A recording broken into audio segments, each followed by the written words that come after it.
And welcome here to round number 6 of the Solstice ProLine Cup Series 2019 B season. We're a little bit late going here in Indianapolis. We join on lap 32 of 150, and we thought Brandon Lambert was going to have a huge lead in Mr. Dylan Body, but Michael Frisch, defending champion, has had a terrible season until now, reeling him in. Yeah, it really looks like Frisch has got this car hooked up for the long run. He's found his groove. He's being consistent. Looks like he's got a little bit more on the exit than Brandon lately, so that seems to be where he's really been gaining, especially off of 4.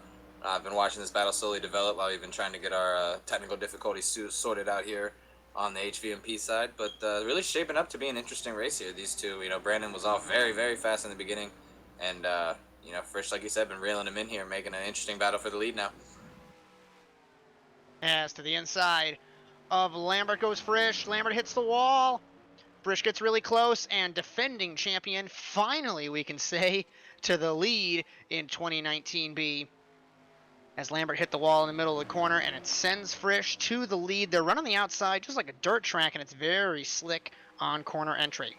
Yeah, these guys, even till almost the apex of the corner, they're sliding. Lambert there, he seems like he's doing pretty good on his own now, but with the 58 car underneath of him, it seemed like he was really sliding the extra. He actually had gotten the wall in 3 and 4 before he got it in 1 and 2 there also. As Lambert in second. Cody Erdman, who is off the lead lap in the 52, looks like he hit the wall with the right side of that car. Oh, Lambert into the wall hard that time. I think he's diving it in really hard into the wall to try and make up for the deficit that he's losing. And Dylan Smith has retired from the 4th position. Looks like they got hit the wall themselves. Might have broke something underneath the car. Oh, he crashed on pit lane entry.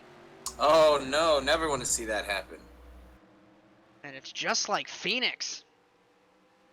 The crazy... Frisch to pit lane in the 58. So is Lambert. So it looks like... Ooh, Lambert came in a little hot. Keep your eye on that. He looked like he was really trying to run the 58 down. So we were talking earlier when we were trying to get everything going about how fuel loads are looking. They pitted at like lap 2, and now they're pitting on lap 37. So I think we can go like 30 laps on fuel. Yeah, really just not sure. I know for the 58, maybe it was just that I knew he tripped his tires on the initial start of the race a little bit coming through the gearbox. Maybe he just wanted to be safe and put tires on it, and the rest of the field followed suit. But yeah, now that I'm looking at him pitting now, fuel's definitely, they weren't able to make it on one stop, so really still puzzles me why they all came down pit road so early. As Lambert still in the pit lane, and Frisch gets a huge advantage, so I think there must have been an issue it looked like the 46. Looked like the Lambert's team was really trying to roll the right front fender back out off the tire. He had hit the wall pretty hard there on that most recent contact about 2 laps before pitting. Looks like they're just being extra safe here. So now Milwaukee winner Chris Wetz in second. Cole DeRozier exits the pit lane in the 23. He's in the 9th position. I'm not sure what timing and scoring you're looking at there, Josh, but the 71's the leader. It must have refreshed. There are only 2 cars on the lead lap, and that will certainly cycle through once the 71 makes his way to the pit lane. But Frisch is on the tail end of the lead lap in 2nd place. I stand corrected. It was reading 2nd because Frisch had not crossed the line. Pitted yet. Correct. Yeah. So this is interesting. Wetz is not pitting. Do you think he's trying to make it to the end of the stage? I really do. I'm sitting here, and luckily with a smaller track like this, we're not so boxed in and away from all the noise, so you can really hear what's going on. And as soon as Chris crosses the start-finish line, the clutch is in and the motor's not really running. This guy's doing everything he can to stretch this thing to the end. As Frisch is driving as hard as he can. Honestly, with the wave arounds now, I don't think there's, from an outsider point of view, I don't think there's a point to really doing this other than getting the playoff points, because everyone's going to be back on the lead lap. And he's got to pit. Well, Wetz was kind of in a little bit of a slump off and on there towards the end of last, part A of the season and now 2019 B. And he really came to life last week with that win. Maybe he's just trying to keep the momentum rolling and, keep things moving in his favor here. Just trying to really, take advantage of what he has. See what he's got for later in case it comes down to strategy. Maybe he has to go 45 laps on a tank of gas. As Bailey and Lambert hounding last week's winner. They're going to go right on by him as he is trying, well, not so much yet, but he is trying to stretch this fuel. If So you I can was see him, I would have pitted when you had a free pit stop. Yeah, I'm in the same boat. But I mean, I guess I can see it now. Do it now before the stage break and try and stretch what you have. That way, if you do, you know, blooper a little bit and run yourself out and get caught in a bad spot, you can get the wave around or the lucky dog and get back into this thing with 2/3 of the race to go. Maybe he's just. It's the only thing I can think is he's just trying the strategy now before it can really be too much of a negative downside to it. That's what I'm thinking. He's trying to make the fuel stretch so he can get these playoff points, get these bonus points that will carry him through the season. As points leader Joey Bailey has not won a race yet, but he's 20 points ahead of his nearest competition. And 3 positions on the track ahead of him as well, so extending that lead as we go. As we're trying to take a look and see if our difficulties have been fixed yet. Huh.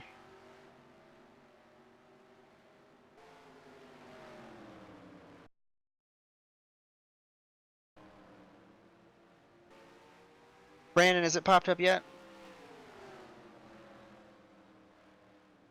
As we're having some issues here on HVMP. We'll be right back.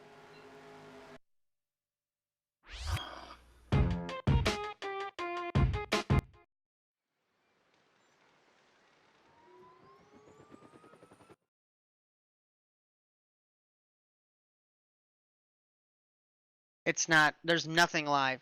There's nothing live on YouTube right now. I'm going through the page and it says scheduled for 10 minutes ago, but it says waiting for HVMP 01.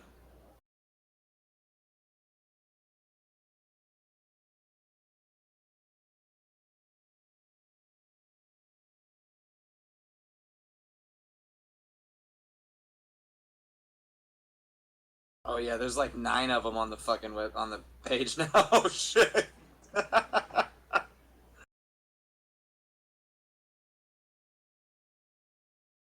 Oh, it popped us up.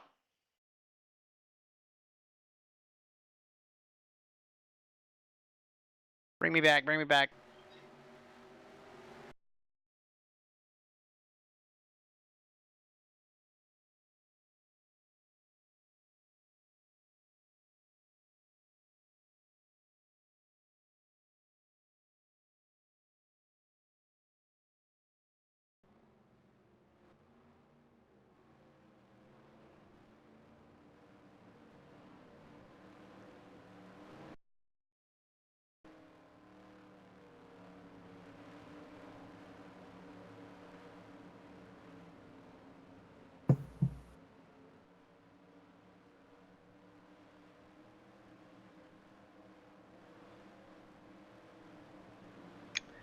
Back live here to Brownsburg, Indiana, and the Solstice ProLine Cup Series. Hopefully we've fixed all of our issues. It looks like that we've finally fixed it. Chris Wetz did have the fuel to make it to the end of the stage. Michael Frisch, Brandon Lambert, Joey Bailey, Jake Poulin, the top 5. As we've been on and off throughout this first stage, we are here to stay for the final stage. And Mr. Dylan Body, we've seen some crazy racing so far. Yeah, crazy racing and crazy strategy here. I can't believe Wetz made it all the way. What was that, like a 44, 45 lap run on fuel there? That's insanity. He pitted very early, right after that first lap incident. There was a wreck with Nick Baker and Dustin Logs. And we're going to fill you in while we have a couple of moments. We had 12 cars start the race. Dustin Logson and Nick Baker crashed. Well, Synchronized spun. spinning is the more Synchronized. professional way to put it. Yes, they both spun in turn 3. It then listed Nick Baker as retired, so I do believe he got in a further accident that we might have missed. And Dylan Smith crashed into the pit lane entry a couple of moments ago. So we have 10 cars on track, 7 of which, as of last lap, on the lead lap. As we should be, hopefully, good to go now. Chris Wetz here, adding a little extra.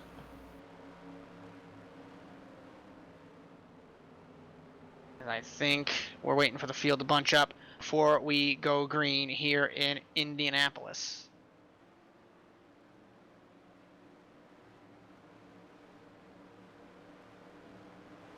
As 1 lap to green, Chris Wetz, Michael Frisch on the front row. Brandon Lambert, Joey Bailey, Jake Poulin, Jeremy Stanley, Kyle Riley, Cody Erdman, Cole DeRozier, Dustin Logsden. The 10 cars on track. While we are going green Also, guys, in a couple of moments' time. Go ahead, Dylan. I was just going to say, if you're wondering, yes, our Josh is slightly broken tonight. We've had a lot of technical difficulties fritzing him out. We are not at Indianapolis. This is Lucas Oil Raceway. Well, that's fair enough. I'm used to NASA Rallycross racing here and them referencing it as Indianapolis. Lucas Oil Raceway, Brownsburg, Indiana, right down the road from the Indianapolis Motor Speedway. Getting ready to go back green at the beginning of stage 2. Like I said, here to the end. Thanks for hanging tight. Thanks for hanging patient. We are going back green. Wetz, Frisch, front row, green flag for stage 2. Yeah, going to be interesting to see how Wetz runs this stage, starting from the front, not being able to just kind of ride it out and wait for everybody else to pit and then take advantage of what the race gives him. Now he's got to kind of dictate where the race goes from here. Off of turn 2, Wetz cleared Frisch, Bailey on the outside, huge run for the 51. He's going to cut down, try and take the fight to the 71, side by side down the front straightaway, but he can't get there. He kept it on the corner. They're going to give him good entry. Got good positioning here coming onto the backstretch. The momentum you carry on the outside isn't going to help Wetz, and Joey Bailey, the points leader, to the lead. And see what we saw there is another trend we've been seeing tonight. When there's a car underneath you, the car on the outside doesn't seem to drive as well. So the outside, when you're by yourself, nobody beside you, great place to be, prime line. But when there's somebody inside of you, it's not working out so well. Got to keep an eye on that for later in the race. As Lambert slides up the hill, he did not hit the 71. I thought he was going to go around. Bailey was 0.4 of a second faster than Wetz, and Frisch was 0.2 of a second faster than Wetz. So Wetz, something changed on that Lambert 71. puts it in the wall again. As Lambert and Frisch beating and banging out of turn 4. Yeah, I think that was more a product of the 46 trying to pull off of the wall, and the 58 wasn't aware, so that just was. This is fascinating. They hit out of 2, and Frisch gets loose. And here comes Poulin in the 21. 21 car out of nowhere sneaking back into the picture here. That's our last car. Oh no, our second to last car on the lead lap. Forgive me, as the 52 got on the lead lap after that last car. As Poulin got a little loose off of turn 4. This is an amazing race at this tiny little track here in Indianapolis. Poulin into the wall off the front bumper of Kyle Riley. Kyle Riley slices through the middle of him and Jeremy Stanley. Yeah, to touch on the racing, you know, it's a lot of these guys, it's NASCAR, they want, you know, big, fast tracks. But, man, you slow these boys down and put them on a little close course, and we're having some of the best racing we've seen all season. There's Bailey now trying to pull away. Lambert second, Frisch third, fourth is Wetz, fifth is Erdman, sixth is Kyle Riley, seventh is Jeremy Stanley. I actually stand corrected. Stanley and Riley off of the lead lap. Poulin is behind both of them, and he's the last car on the lead lap. Cole DeRozier 2 laps down, Dustin Logsden 3 laps down. Logsden making his first start this season and not having a good run at it. I know these cars are very slick on corner entry. I get on my toes every single time that they go into the corner because it looks like they're going to spin. Yeah, these guys really looks like they're ice skating to about the apex in the corner here. And, you know, for a guy who's not familiar with the Solstice package for this season, hasn't made a run yet at it this year, you know, this is a difficult track to come in and try and make your first run at it. So, you know, not trying to throw any shade at him, just mentioning that seems to be struggling a little bit with the way the car's handled here tonight. 0.6 of a second from Bailey to Lambert. As Kyle Riley battling with Jeremy Stanley. That's the first car 1 lap down, so they'd get the lucky dog if the caution were to come out right now. Jake Poulin in 6th behind both of the lap down cars. And the top 3 kind of settling out here. Lambert cut half a second from Bailey's lead. It's now 0.58. Let's see what it does when it refreshes at the line. It goes to 0.63, so Bailey makes it right back up. Yeah, not a whole lot of fluctuation either way on the gap right now. You know, where Lambert makes his gains, Joey seems to get him back a lap later or so. Both these guys are pretty consistent. The car I'm really watching right now is the 58. I know about 18, 19 laps into the run to open the race after that first caution. His car really started to come to life. He started taking 2-3 tenths a lap off of the leaders. So keep your eye on the 58 car, Michael Frisch. As race winners this season, We have Dylan Smith, who is out of the race. Mercurio won in Phoenix and ISM Raceway. We had Jeremy Stanley in Texas and Chris Wetz in Milwaukee. So Joey Bailey has not won. Remember, to start last season, he had a couple of bad races, whether it was bad luck or Chad Mikus and him coming together in Nazareth, but he closed the deal at Mid-Ohio and Lexington, and it looks like, so far, things are looking his way. Yeah, it's almost looking like a repeat of last season. A few, strong performances with unfortunate results to kick off the beginning leg of the season, and then in the middle, he really got his confidence and his momentum back up, and he took off, and he really put a clinic on these guys for a while. So maybe that's what's happening again here. It looks like the 51's really coming to life, starting to stretch out the gap again. You were talking about how Frisch comes to life a little bit later on in the run. Last lap, he was a tenth faster than Joey Bailey. Bailey ran a .378. Well, they're about equal now. Lambert hits the wall in turns 1 and 2, and Frisch closes the gap on him. Yeah, and it's, we're getting right to that point where Frisch is starting to settle in and find his rhythm again, and that car is really starting to come to life. Definitely hooked up for the long runs here. Gonna be interesting to see. Maybe we'll have a battle between Joey Bailey and Michael Frisch, the two guys who haven't quite been at their old caliber here, looking like they're trying to dictate the end of this race. And Lambert looks like he nicked the wall once again. He's running very close to that wall, closer than everybody else is, it looks like, in the 46. We're coming to close. Lap 69, begin lap 70. Right, a couple laps from halfway. It's been a very fast-paced race at this tiny little oval. Yeah, almost already halfway. Haven't even been.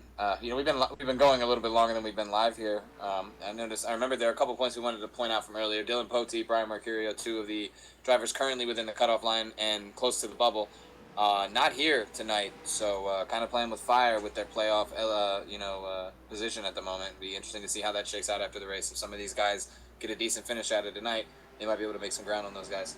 Frisch goes to the inside of Lambert. He couldn't get it done through turns 1 and 2. Let's see if he can try it on the other end of the speedway. Through 3 and 4, he gets to the left front of Lambert, but he can't get it done. Still side by side. This is what this track is known for, consistent side-by-side action. Lambert's loose in the middle of the corner. Logsdon spun it again in the 33. No harm done in front of the leaders. And Joey Bailey, he's loving this, seeing these two cars battle.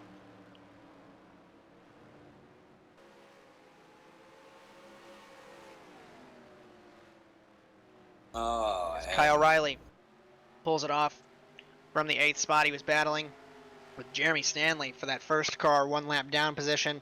Not sure if anything happened on there. We'll try and get a report on him and let you guys know. Bailey running 21.474, so consistently in the 4/10 of a second bracket. Frisch was about a tenth faster. But he's now, since he got by Lambert and deputized him, he's going to have to set his sights on the 51. And we know these two, no love lost between them from last season, as Frisch gets loose through 3 and 4 there. Yeah, he had to kind of push the car down almost a whole lane to try and get a hold of it again there. It was going to lose the 10th gain last lap on that one after that corner incident there. Frisch second, Lambert third, Erdman fourth, Wetz in fifth. So the Area 52 cars, 4th and 5th. We got a Lambert car in 3rd. Almost feels like NASA Rallycross, as interestingly, we finally, remember we talked last season about how we never got started when we should, but this past Tuesday we did get started in Croft, and we're going to go to Germany in 1 week's time, so... is that all you're going to give us? Is that it started back up? There's no info on what happened, what went down in the first race? We don't get any inside scoop? Come on, man. Well, we don't want to spoil it. It was a very good race, despite the fact we only had 7 cars on track. We don't want to spoil it. It was a lot of side-by-side racing, a lot of respectful racing, though, by a couple of drivers that previously didn't respect each other at this very racetrack for NASA Rallycross. So we'll get that coverage up for you and get that distributed on the ASN YouTube on-demand page, but feel free to join us every Tuesday night, 8 p.m. Eastern Time for practice. Solstice related, Joey Bailey, 21.596 was his last lap. Let's see what he runs this time, 21.641. So the tires, the fuel, whatever it may be, Dylan, it is slowly burning off, and the pace is dropping. Yeah, except for the 58. The 58 is just steady as a rock right now. It's picking up. It's been a few laps here. We've been talking about the rallycross and everything going on with that. He's picked up about another three tenths, 4 tenths off of where he was after his little bobble in turns 3 and 4. And he's going to pick up another almost 2 tenths this lap. He's really starting to close it in as Joey Bailey catches some of these lap cars. As off of turn 2, Logsden goes another lap down. DeRozier's about to be put a lap down by the 51 of Joey Bailey. As we did cross halfway, Dylan, beginning lap 81, and Frisch is still quicker than Bailey in the 51. 0.735 for Bailey, 0.646 for Frisch. As Lambert 0.704, Erdman ran the same lap, 0.686. So, well, nearly the same lap as Frisch. Gap's 1.16 of a second. Let's see what it refreshes to. 0.105. Frisch is coming. The long run car is dialing in. Yeah, the car is definitely hooked up now. He's starting to gain a little bit more and a little bit more. I'm wondering if it had something to do with the 51 getting around the 23 and the 33, though, as now that he's back in clean air, maybe the gap won't increase. Oh, and the 23 spins right in front of Michael Frisch. Looks like he nicked the wall trying to avoid it. Oh, man. What a lucky moment for him. That could have been far worse. The one moment that I looked down at my notes, and we almost lose the second place driver. 0.86 is the gap between Bailey and Frisch, and you can visually see that this gap is shrinking and Frisch is faster. Oh, Frisch is coming the fast. 51. Had to take evasive maneuvers on that last lap, still gained 0.2 of a second on the 51. 0.751 to a 0.641. We remember Joey Bailey was so close to the championship, missed Rockingham last season, and that ruined his chance, especially after he got involved, I believe it was Lambert, in turn 2 in Atlanta. And the gap continues to close. Frisch putting another 1/10.5 off of it. 0.6 of a second. It was 2 seconds, nearly about 10 laps ago. And Frisch, there's got to be a fire lit in that 58 camp because he is coming strong to take this lead after such a disappointing start to the season. Remember, 7 wins in 2019A, none so far. 0.3 of a second faster than Bailey, halved the gap, and he's there coming off of turn 2.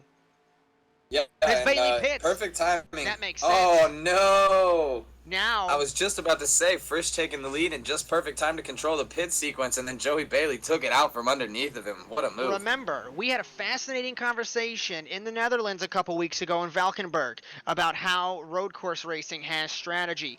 This is where we pay attention to Frisch, because if he can maximize this few couple of laps, if he tries to cover Bailey, Wets pits in the 71. We'll have to see. Yeah, like you're saying, if Bailey, Frisch can make the most out of these laps here and really run at least even with Bailey and gain a little bit of time, he's going to come back out in front even farther than he was when Bailey decided to pull off right there as they were side by side, and that's going to play to a big advantage in this final run. And here he comes to pit road. Bailey exits, so it's about a lap and a half that the pit delta is. So if we're doing quick math, it's about a 30-second pit delta, 20 seconds a lap.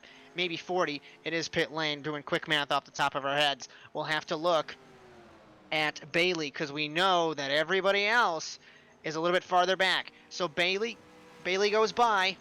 Oh, Frisch and Wets almost have contact on pit road. That would have been bad for Michael Frisch. Wets exits pit lane. Bailey's back on the lead lap now. This is going to be very tricky to see. Will Frisch drop the jack? We'll focus on the 51 of Bailey from the pit lane camp. Frisch exits. Is he going to get the advantage? No, he won't. No, Bailey's going to go right him past him through turns 1 and 2.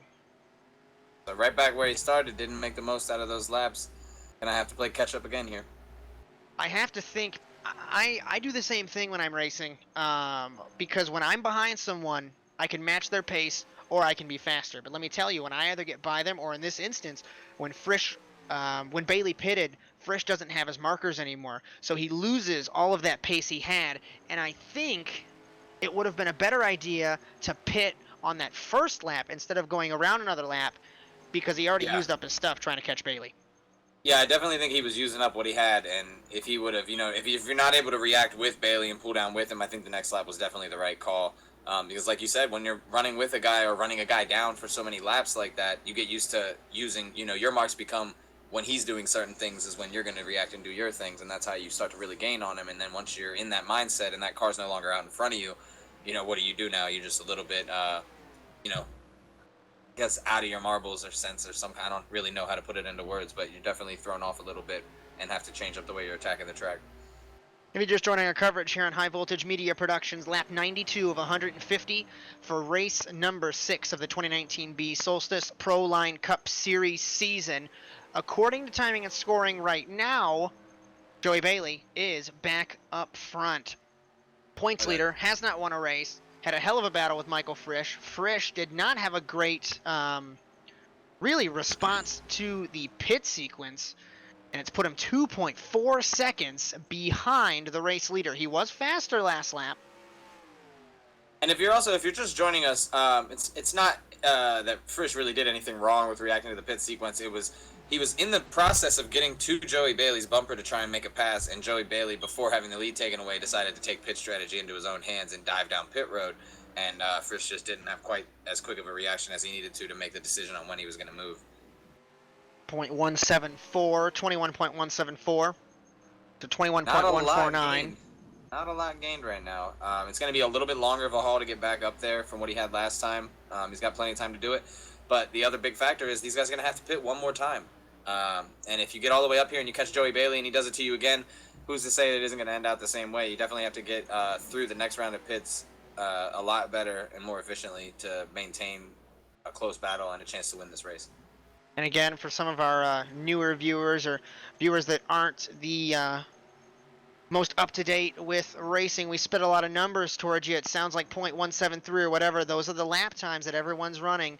It's down to the nitty-gritty when it comes to noticing pace between these two leaders. Joey Bailey, 21.318 was his last lap. Frisch, 0.246, so he was quicker than him. And at a track like this, Dylan, it's all about tenths, hundredths, even thousandths to try and get any position you can. Yeah, that's the thing. On a small track like this, you don't need, to have a 5-6 second gap to have a gigantic lead. So, those small numbers of being a tenth and a half faster a lap really is going to pay off a lot faster than it would at a place like, say, Michigan or California, where it's a lot larger of a gap at the speed you're at. Here, these guys are still relatively close. And this 10th a lap, as you can see, it's adding up is here. Not quite a 10th this lap. Looks like Joey Bailey got the better of him there. But Frisch is still steadily increasing, gaining, and just hope he has enough time here before they get back to the pits and everything gets thrown into the air again. 0.355 to a 325, so the lap time pretty consistent. Brandon Lambert, who led a lot of the race last week in Milwaukee, set pole position here in Indianapolis, and he was leading for a decent amount of time. I don't know what happened to this 46 car. Looks like there's some damage on the right-hand side that might have affected him, potentially. Yeah. After that first run when Frisch reeled him in after about 25, 28 laps, he got into the wall a couple times. Like we've been saying all night, with a car underneath you, the outside line is a lot slicker. It seems like these guys can't really hold it down, and they're a lot more prone to hitting the wall. And I think Brandon's just kind of beat up the right side of his car a little bit and is just looking for the next pit stop, maybe a caution to get them all bunched back up here, and then he can show that he might still have something for these guys. You know what I just realized? What is very interesting is how Jeremy Stanley is 2 laps down. That's very Oh, the 33 spins right in front of Frisch on the high lane. Oh, man. Caution's out. He comes out in front of Lambert. Nearly gets hit by the 46. Oh, man. I was actually taking a look. I had cycled through my cameras on my monitor here, and I was actually on board with the 58, and I looked down at my notes and back up, and all I saw was the front end of the 33 car, and I about had a heart attack there for Michael Frisch. So lucky that none of these leaders got caught up in that mess. As Bailey, Frisch, as Logsdon retires in the 33, he's had a very disappointing race here today. If I remember correctly, I think I raced him in 2015 in the Insomniacs Big Evil Late Model Series. I sound very unsure because I really don't remember, but his name seems very reminiscent to me. I do believe we actually raced against each other, so I know he's a good driver. But I think asphalt versus dirt, obviously, 2 different animals. Yeah, two completely different animals. He came out, gave it his best shot. I mean, this was, like I said, it's a really hard track to make your first start in this package, in this car with these guys, very difficult place to try and do that. Props to him for coming out and sticking with it as long as he did. I'm sure after a while he just felt like he was a Bailey little bit of a runs. liability. Sorry to interrupt you. Bailey overshot his pit box. And Michael Frisch is in smooth with no issues at all. This could be a big turning point in the race here. We know on pit lane how important it is to not mess up anything. Let's And we see. also know after the first stage that we weren't really available for due to some technical difficulties that we're right about going green Bailey at that window where you can Frisch make is gonna it. beat him out. Frisch does it. Frisch gets the lead, and like I was just saying, we're at that point where if you really stretch it, you can make it to the end now on fuel. So this, I hate to sound cliche, changes everything. Yeah, and it really does. And you hate to sound cliche for sure, but it's really the truth. It's where we're at with it. So Poulin goes down pit lane again. So does Wetz, topping off the fuel. There's only 6 cars on the lead lap, so you have to make everything while you can. What's interesting is Bailey is listed as 6th on timing and scoring. That might be because of the pit rotation. Let's see when it refreshes. Yeah, the last time he crossed the line, he would have been in 6th due to his pit stall being so close to the entrance. Okay, that is back to normal. I got a little worried during that little exchange there. Yeah, please no more technical difficulties tonight. We seem to have everything resolved, and I'd like to keep it that way. And, keep your eye on this 52 car. Erdman was fast earlier, and now he's back here in 4th. He's on the outside in the preferred lane going into this restart. He could have something for these guys. As posting up on social media, making sure that everybody's well aware of what we're doing here on HVMP. We're getting ready to go green on lap 106. Simple math. 44 laps to go. Frisch leads over Bailey. Feels a lot like last season with these two championship rivals, Lambert, Erdman, and Wetz and Poulin. Green flag. If this thing manages to go green to the end, it'll be fun to see if any of these other guys can stretch enough fuel to make it. We know Wetz can make it from here, so in theory, everybody else should be able to, but everybody drives different. Bailey got a better run on the inside than Frisch did. I think Frisch hindered himself off of turn 2, but he's going to have the momentum. High, wide, and handsome on the outside. 51 versus 58. From high above, if the director picks it up, Frisch holds the lead. By inches of the line. Bailey sends it into the corner, slides it through 1 and 2, and Frisch is not giving up off the corner. They are running the fastest laps that they have been for quite some time. Interestingly, they're a second off of the fastest lap pace. Bailey got a little loose in the middle of the corner, and Frisch clears him. Lead change. Defending champion, Michael Frisch. I can hear there's a car farther in the back. I'm going to go ahead and assume that it's Wetz, already clutching into the corners. I mean, we saw Wetz in the first stage there, and we were having some issues. He was clutching. You got to save fuel, and this is the point. Remember, it just clicked in my head. It legitimately just clicked in my head, Dylan. He was clutching earlier because he was probably testing. Look at how many laps we have left. Lambert hits the wall. Look how many laps we have left. That's what I was saying. The only way that made sense was that he was just trying to plan for later in the race. And unfortunate that Lambert got the wall there. I was just about to say, remember what I said about if we get these guys bunched up? Oh, no. Everybody's in the wall.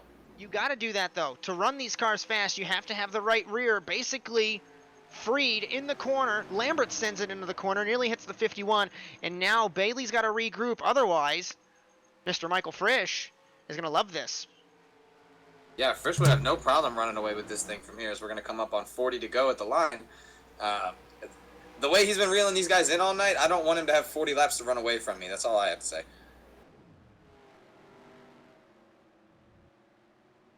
His last lap, it was 0.47, nearly half a second from Frisch to Bailey. Lambert, basically, on the 51's bumper. He got really loose. Oh, got him loose.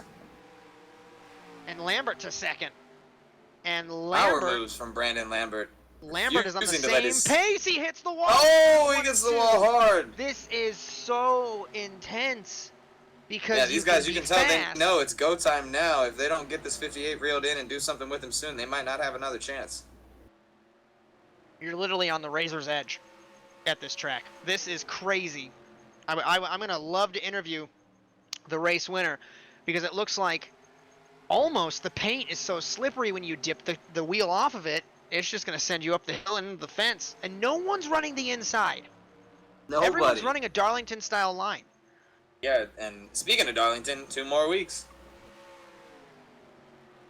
So the throwback week ensues. Lambert hits the wall again. He's nearly faster than Bailey, even after hitting the wall. Frisch still leading. 21.165 was his last lap. 21.214 for Bailey. 3.56 for Lambert. Oh, Lambert loops it. 46. Hard into the wall. He should be okay if he can get it back going. Good save for the 46. Lawn crew's not going to like him. Yeah, But the no man who caution, finished we second keep in going. Milwaukee, no caution for him, and that might seal it for him unless there's another caution. He was there was an eggshell under his gas pedal. There Yeah, was no it other way really to describe wasn't. that. Yeah, just the thing just whoo came around on him real quick as he hit into 3 and 4 there. As 0.9 of a second, so Frisch basically solidifying this gap. Hopefully the director can pick this up. It's Erdman v. Wetz for third. So again, another NASA plug, but the former NASA rivals battling for the final spot on the podium here at Lucas Oil in Indianapolis. Wetz on the clutch again. Yeah, and that's going to be interesting to see. The 51 and 58 have been fighting hard. The 46 was as well. Maybe these guys are going to run out of gas, and that'll put it right into the 71's lap again. We know Wetz is a strategy genius. And like I've said in the past season and a half, I love to throw NASA references at this, and I've done this before. With strategy, Chris Wetz, genius, because in NASA Rallycross, he would joker on the last 2 laps of the race, and he would be able to run 6 laps stupid fast, make you think he already took his strategy, does the strategy, wins the race. Everyone's confused, and he reaps the benefits. So he's doing the same thing here on the clutch. He's got his team owner ahead of him. Team owner's much slower. I wonder if there's going to be some team orders from Area 52. You know, and I didn't really want to say anything while you were in the middle of that talk. I was going to say earlier, Michael Frisch isn't checking out. He's just walking through the lobby. But let me tell you, Joey Bailey is right on his heels. They ran almost identical lap times this past lap here. Gap stayed at 0.77 seconds. Joey Bailey finally seems to have found a rhythm and is slowly but surely working his way back up here to give Michael Frisch a run for this win.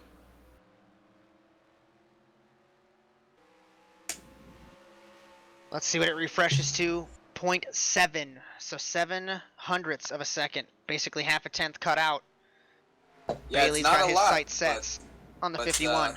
With the amount of laps left, it might time out to him being there right by the end of this thing when it needs to be. Both of these guys have not won in quite some time. We remember Frisch closed out his championship season with a win at Atlanta. And if I remember correctly, Bailey won in Michigan. It was either him or Jeremy Stanley. Even if he didn't win in Michigan, if I stand corrected, he won at Miachovo in Russia. So it's been an equal, basically, amount of time for Bailey at a couple races. On to Frisch's total. That gives you Bailey's total. Long story short, huge drought for these guys. Yeah, I think it's bigger for Bailey, though, because he didn't have a championship in the middle of it. That's a very valid point. Bailey came up short with that championship run. And we know Bailey's stupid fast. Like, there's no doubt about it. Gap has shrunk again. 0.6 of a second now. A whole tenth that lap. Exactly a tenth. 21.525 to a 21.422 for Bailey versus Frisch. See what we get on this timing and scoring this time. Half a tenth slower. And it's been kind of like that. You know, he'll gain a little bit, he'll lose a little bit. He'll gain a little bit, he'll lose a little bit. But in the overall run, he seems to be gaining slowly but surely. So Lambert is not clutching. The Area 52 Toyotas are clutching. Lambert got by Wetz, and now he's working on Erdman. Back up front. 4.73 to a 5.43. Now he's losing some time. Yeah, as we come up 25 laps to go here in the race. Excuse me. To the outside of Erdman goes Lambert. Erdman spins. Bailey on pit lane. Dina, this is what we were talking about, the way these guys are running so hard. Joey Bailey must know he's not going to make it, so he wants to go ahead and get ahead of this thing right now. Maybe he can have that advantage. We saw him last time come out about 2.5 seconds to the good after the whole pit road cycle came out. So Will Frisch maybe respond? this is him. Once again, staying out for another lap and a half after Joey Bailey comes to pit road. I don't know if I'm okay with this strategy unless Frisch thinks he can make it now that he's got a lead. But he's not clutching. He's not clutching. Where is Bailey? Lambert's back to second. Granted, it's in the middle of a pit cycle. Lambert looped it, so those tires are going to be screaming for help. I don't know why he didn't immediately transition to a clutching strategy. Obviously, I'm not the one. Bailey! Penalty for pit lane entry! Oh, no. I think he crossed the commitment line. Yeah, like we said, one of our keys in the beginning of the race, this really tricky pit road entry and exit. And now Michael Frisch, he must have heard what happened. He's going to go ahead and take advantage now. Come on to pit road very slow, very safe as to avoid any penalty that would set him back and hand this race to the Area 52 Toyotas. This is crazy. Where is Frisch? Frisch is on pit lane, 11 seconds ahead of the 46 of Lambert. Now, you really have to pull strategy if you're Area 52. No pitting. You can't pit. You can't pit. You have to commit now. If these guys are going to pit, you're right there on Brandon Lambert, who's obviously going to run out of tires more than likely before gas, but is probably not going to make it to the end. So if you're Wetz and Erdman, you have to commit. You have to give it everything you Lambert got to try and get spins this win. nearly on pit entry. Yeah, that's like you said. Them tires, they were hot and screaming. It's a little harder to get on the pit road when your stuff's that worn out. Wetz clutches in the 71. Poulin in the 21. Coming into the picture. Erdman in the 52. If Dylan Livengood was here, he would be saying that this is a true Solstice race. Crazy things have happened. Bailey's 2 laps down. He goes from second to 7th. Well, you got to think at a place where you're running 21, 22-second laps, a 30-second penalty is just an absolute killer. It's impossible to come back from it, especially with this few laps to go and a car ahead of him that's only 1 lap down. Sad to say, but that's probably going to do it for Joey Bailey here tonight. Wetz leads Poulin. Let's reset the running order with about 18 laps to go. Wetz, Poulin, Erdman. Frisch gets by. Lambert for 4th. Lambert off the lead lap. If you're just joining us, Joey Bailey and Michael Frisch have battled all race long. And Joey Bailey got a commitment line violation, I believe. We have to get a further report. It was either that or speeding on pit lane. He locked him up either way. And the former second place man, nearly race leader, is now 2 laps down. Chris Wetz is on an alternate strategy, trying to clutch his way to victory lane for the 2nd week in a row.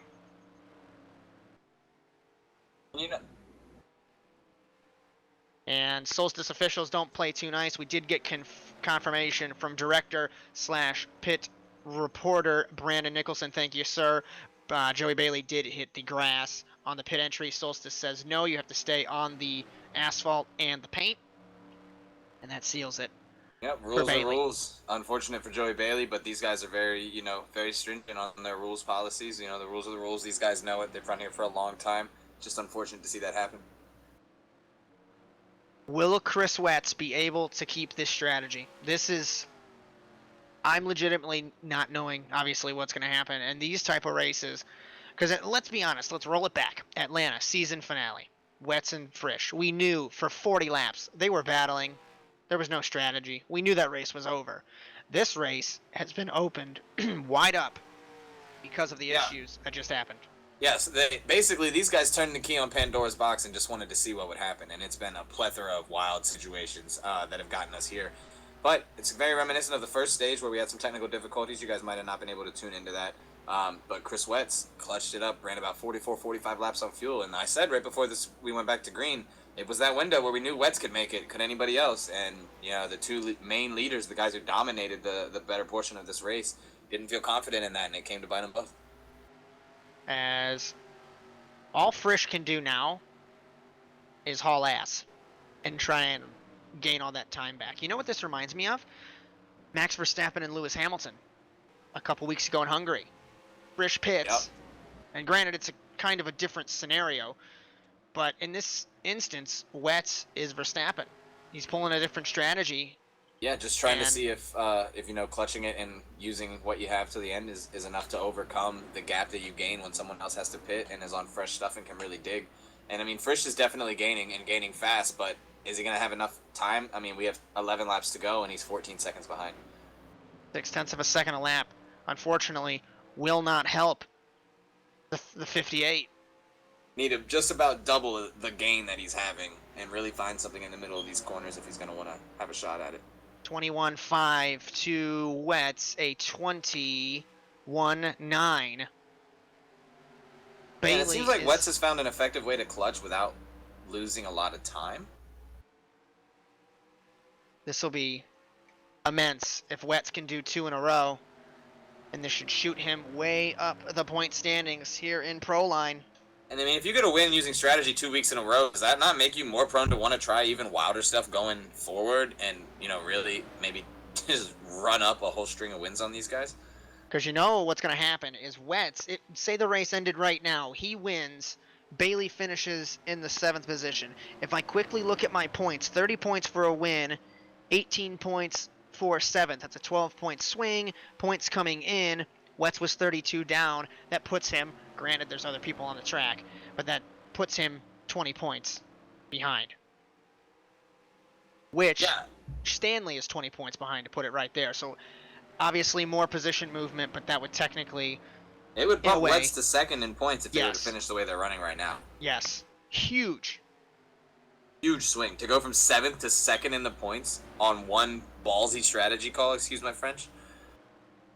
As DeRozier in 8th, he is 9 laps down as we're looking through the field. Stanley, And Wets has picked up the pace about a mile an hour a lap. Frisch into the wall in turns 1 and 2. No harm done. But I think he might have been burning his stuff up. They are now running 22.1 second laps. Poulin's on this same strategy, I think. Poulin's been running right. He was running a little farther behind. I think almost he started clutching maybe even a couple laps earlier than the Area 52 cars. So he's definitely looked like he had a little bit more there in the middle of the run, so he kind of caught up to him. And now he's just trying to do what he can do with the 71 while still maintaining his fuel load. As Jake Poulin, 4-time champion. Chris Wets, 3-time champion. So 7 championships in the top 2 positions. And Poulin smells it. He smells blood. He smells his opportunity. He just got to send it. You got 3 laps left. About a mile and a half left to go in Indianapolis. Yeah, he can read that last name banner on the back windshield of that car in front of him, and he is hungry to pick up a win. His only win of last season was Daytona. He won by a bumper over Michael Frisch. And this, on a ballsy strategy move with 3 laps to go, who knows what'll happen. Through 1 and 2, gets the nose there. Can't get it steady and under him, though. Off of 2. Coming to 2 to go for Chris Wets. We act like they have fuel. We don't know these fuel figures. They might even run out on the white flag. The damaged car up ahead. This is going to make it really interesting. Frisch is in 3rd. He's 10 seconds back. Oh, no! Urban into his teammate. Unbelievable. No! Urban into his teammate. And Poulin's going to get away. Poulin takes the lead. The teammates come together with 2 laps to go. That might be the end of somebody's days at Area 52. Oh, my goodness. White flag for Jake Poulin in Indianapolis. At Lucas Oil. I can't believe that just happened. Oh, my goodness. No. How did that happen? Oh, man. And of all the people... if you're that car, the one car you have to avoid is your teammate. No. Off of turn 4, Poulin wins at Lucas Oil in Indianapolis. What did we say? We had no idea how this thing was going to shake out. What an insane finish from Lucas Oil Raceway. Wet 2nd. 3rd, Frisch. 4th, Lambert. 5th, Jeremy Stanley. So at least now we know Frisch did not have enough to catch those guys because the 71 got KO'd real bad and still ended up finishing 2nd. What the hell just happened? I feel... Are we in the Twilight Zone? All the technical difficulty... Hey, shout out to Jake Poulin. Right place, right time. Way to get it done, man. I'm going to connect him to our scanner here. I just want to hear the chatter is going to be insane. Once my... scanner decides to work. Jake Poulin, what the hell just happened? You just won at Indianapolis. It's Lucas Oil, Josh. Calm down. What Well, happened? There was a car that had a flat tire, and it ruined the battle for the win. But I still got it, so I guess that's all right. Were you, Erdman? We didn't have any idea what had happened. We just saw the teammates come together and say it didn't happen. Were you gonna send it on wets going into the final corner? I would have trusted you would. I don't know. The bottom was pretty unusable, so my best bet was to try to either get above him or sneak below him in the center of the corner. I tried to do that the lap before and almost got there. I had just been waiting there, trying to save as much as possible because we were very close on both fuel and tires. But the 52 kind of took care of it for me. That's What? Dylan, what a wild night! I Like have so many no questions crazy to ask our strategies. race leaders, so I need to pass this to you. As I'm looking at this replay, Erdman Man, did I have a just- right front down. You know, a wild set of circumstances. Definitely not the way you expected things to go. But congratulations on the win. You know, happy for you to get one on season B here. Be excited to see where the momentum takes you. Way to stick with it though, man. I thought when the wreck happened, you guys were all going to be done, and then I saw your car come out of the smoke, and it was still straight and it was moving. Just way to stay in it, man, and not give up. Awesome. You know, unfortunate it didn't come down to a nice hard battle, but still a pretty awesome way to get a win. Yeah, that was pretty fortunate with the way my car bounced back straight. As soon as we started wrecking, I started looking back to where Frisch was, and he was still pretty far back, so it worked out. As we'll let you go celebrate and wonder what in the world just happened. Good run, my friend. Thank you. This is one of the very few times that I don't know how to close this. I have the perfect thing if you just give me one moment.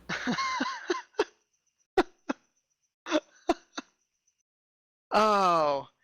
Poulin wins, Wet second, Frisch third.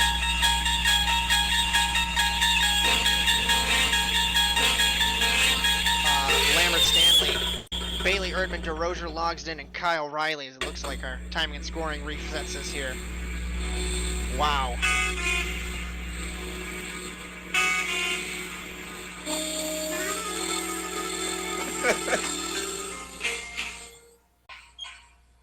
I felt the Twilight Zone was appropriate for an ending. As wow. What a night, man. Next week on to Denver. Hopefully, bigger track. The strangeness will start to simmer down, and we'll get a good turnout and a good race over there. As Wets might find a new team after those shenanigans. Yeah, that might be all she wrote for Area 52 as we know it. Horrible, unfortunate set of circumstances there. As I think that's a good way to close on this crazy, wacky, halfway started show here. Like I said, joined a little late due to technical difficulties, but wow, we were certainly treated to a race to make up for those first 50 or so laps. As from Dylan Body, Josh Mertz, Brandon Nicholson, we're on to Denver next week. We go out west. I don't know what to expect from there, but from all of us, congratulations, Jake Poulin, and we'll see you next week. But until then, so long, everyone.